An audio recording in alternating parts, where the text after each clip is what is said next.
in New York or vice versa, then we won't have a fruitful, productive occurrence. We'll just have somebody who's wasting the court's time, and they don't want that. So it's an interesting turn of events. We have to still wait and see what happens. We're going to keep you here, Laura, because there's more breaking news we're following. The Democrats now making a federal case out of hacked emails and an alleged conspiracy. The Democratic National Committee now suing the Trump campaign, Russia, and WikiLeaks, and several others. The hacking and publication of the DNC emails at the heart of this new lawsuit. Let's go to our senior White House correspondent, Jeff Zeleny, joining us from West Palm Beach in Florida, near the president's Mar-a-Lago resort. So specifically, Jeff, what is the DNC alleging?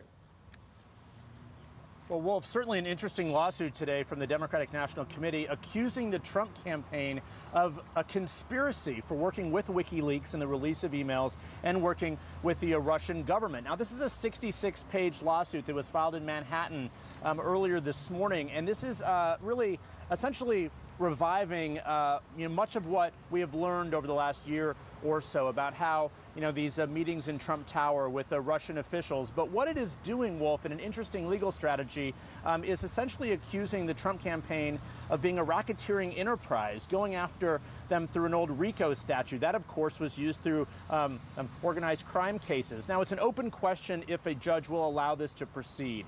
It's an open question if this will ever be litigated or not, but it certainly raises the stakes here. It's not naming the president directly, but Wolf, it is naming everyone else directly, from his son to his son-in-law to his former campaign manager. If you'll remember, all of the people who were at that June 2016 meeting in Trump Tower. So it is going through in great detail a lot of the things we have learned.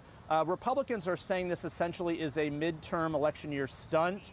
Unclear how this will play out in races, but Wolf, no question, this is something that Republicans will have to defend. President Trump will have to defend. There's no word yet from the White House, their reaction to this lawsuit.